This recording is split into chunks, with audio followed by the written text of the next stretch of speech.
నమస్తే ఫ్రెండ్స్, నేను మీ Sravani. Welcome back to Sravani's kitchen. ఈ రోజు ఈ వీడియోలో ఉదయం అప్పటికప్పుడు చాలా ఈజీగా త్వరగా చేసుకునే ఇన్స్టెంట్ బ్రేక్ఫాస్ట్ రెసిపీని ఈ వీడియోలో మీతో షేర్ చేసుకోబోతున్నానండి. గోధుమ పిండితో కమ్మని దోశలు. ఇక్కడ నేను ఒకే పిండితో మెత్తని దోశలతో పాటు క్రిస్పీగా ఎలా చేసుకోవాలో కూడా చూపించబోతున్నాను. వీడియోని స్కిప్ చేయకుండా కంప్లీట్ గా చూసి మీరు కూడా వీటిని ట్రై చేసి చూడండి. చాలా టేస్టీగా, చాలా రుచిగా, కమ్మగా తినేయచ్చు. మరి లేట్ చేయకుండా ప్రాసెస్ ఏంటో ఇప్పుడు చూసేద్దాం రండి. ముందుగా 1 కప్పు గోధుమ పిండిని తీసుకోండి. అయితే పిండి కలపడానికి ముందుగా ఈ గోధుమ పిండిని పక్కన పెట్టి ఇంకొక గిన్నెలోకి ఒక అరకప్పు అటుకులను తీసుకొని ఒక 2 సార్లు బాగా కడిగి తీసుకోండి. ఇక్కడ నేను అటుకులు వేస్తున్నాను కదా, మీరు అటుకులకు బదులుగా వండిన అన్నమైనా తీసుకోవచ్చు, లేదా మురుమురలైనా వాడవచ్చు.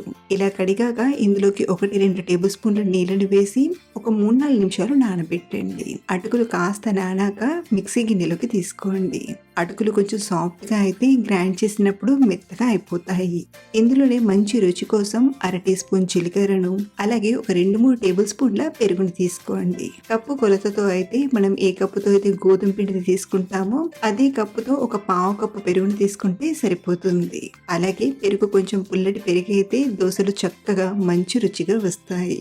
ఇలా ఫస్ట్ వీటిని గ్రైండ్ చేశాక ఇప్పుడు ఇందులోకి 1 కప్పు గోధుమ పిండిని, అలాగే రుచికి సరిపడా ఉప్పుని, ఇదే టైంలో ఒక 1/2 టీ స్పూన్ వంట సోడాని తీసుకోండి. ఇక్కడ మనం అప్పటికప్పుడు చేస్తున్నాం కాబట్టి ఇలా ఒక 1/2 టీ స్పూన్ వంట సోడాని తీసుకుని గ్రైండ్ చేస్తే పిండిలో చక్కగా కలిసిపోతుంది. మళ్ళీ మనం సపరేట్ గా వంట సోడా, ఉప్పు తీసుకొని కలపాల్సిన అవసరం ఉండదు. ఇందులోనే చిటికెడంతా పసుపుని తీసుకోండి. పసుపు ఆప్షనల్ అండి, మీరు కావాలంటే స్కిప్ చేసైనా చేయొచ్చు. అలాగే గ్రైండ్ చేసేటప్పుడు అవసరాన్ని బట్టి నీళ్ళను కొంచెం కొంచెంగా వేస్తూ మెత్తగా గ్రైండ్ చేయండి. మనకు కన్సిస్టెన్సీ అనేది సేమ్ దోశ బ్యాటర్లా ఉండాలి. సో ఇలా గ్రైండ్ చేసిన దీన్ని ఒక బౌల్లోకి తీసుకొని పిండి ఏమైనా చిక్కగా అనిపిస్తే కొంచెం నీళ్ళను వేసి పిండి కన్సిస్టెన్సీని సరిచేయండి. ఇక్కడ నాకు టోటల్ గా గ్రైండ్ చేయడానికి 1.5 కప్పు నుండి 1.5 కప్పు వరకు నీళ్లు పట్టాయి. చూడండి, మనకు పిండి అనేది మరీ పలుచగా ఉండద్దు, మరీ గట్టిగా ఉండద్దు. ఈ వీడియో క్లిప్ లో చూపిస్తున్నట్టుగా ఇలా కలుపుకున్నామంటే మెత్తని దోశలైనా క్రిస్పీ దోశలైనా చక్కగా వస్తాయి. సో పిండి అయితే దోశలు వేసుకోవడానికి రెడీ అయిపోయింది.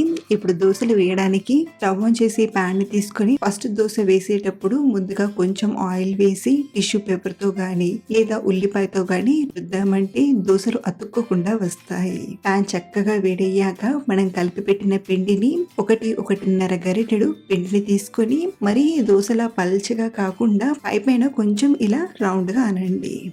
కొంచెం మందంగా ఉంటే దోశల పైన చిల్లులు అనేవి బాగా పడి మెత్తగా స్పాంజీగా వస్తాయి.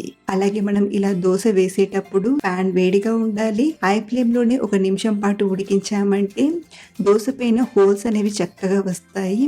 ఆ తర్వాత మంటను మీడియం ఫ్లేమ్ లోకి పెట్టి మూత పెట్టి మరో 1-2 నిమిషాలు ఉడికించామంటే పైన పిండి కూడా ఆవిరికి చక్కగా ఉడికిపోతుంది. 1-2 నిమిషాల తర్వాత మూత తీసి ఈ దోశను పక్కకు తీసుకోవడమే. మరో పక్కన కాల్చాల్సిన అవసరం ఉండదు.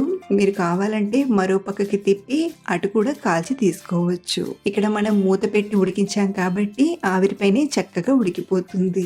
ఇలాగే మరొక దోశ చేసేటప్పుడు టిష్యూ పేపర్ తో జస్ట్ అలా రుద్ది ఇంకొక దోశను తీసుకోండి. మళ్ళీ ఆయిల్ పెట్టాల్సిన అవసరం లేదు. ఒక 4-5 దోశలకు ఒకసారి లైట్ గా ఆయిల్ పెడితే సరిపోతుంది. ఇలా మనం కలిపిన పిండితో ఈ మెత్తని దోశలు అయితే 10-11 వరకు వస్తాయి. ఇప్పుడు క్రిస్పీ దోశ వేసే ప్రాసెస్ ని చూపిస్తాను. 1-2 గరిటెల ఇలా పిండిని తీసుకొని సేమ్ మనం దోశను ఎలా అయితే చేస్తామో అలాగే సర్కిల్ గా తిప్పుతూ దోశలా చేయండి. ఇలా దోశలా చేశాక ఇప్పుడు మంటను మీడియం ఫ్లేమ్ లో పెట్టి కాల్చామంటే దోశ స్లోగా కాలి కరకరలాడుతూ వస్తుంది. 1-2 నిమిషాల తర్వాత పైన కొంచెం ఆయిల్ ఇలా తీసుకొని దోశ కొంచెం ఎర్రగా కాలేంత వరకు మీడియం మంట పైన కాల్చామంటే కింద నుండి చక్కగా కాలి పైన కూడా కొంచెం లైట్ గా ఇలా కలర్ వస్తుంది. ఇలా కలర్ రాగానే దోశని ఫోల్డ్ చేసి తీసుకోవడమే.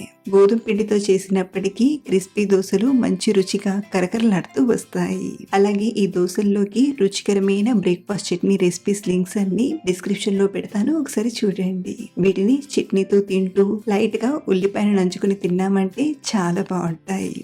మీరు కూడా ట్రై చేసి చూడండి, తప్పకుండా నచ్చుతాయి. అలాగే ట్రై చేశాక మీకు ఎలా వచ్చాయో కింద కామెంట్ లో నాతో షేర్ చేసుకోవడం మర్చిపోవద్దు. మరిన్ని సింపుల్ అండ్ టేస్టీ రెసిపీస్ కోసం మన ఛానల్ ని ఫాలో అవ్వండి. Thank you for watching.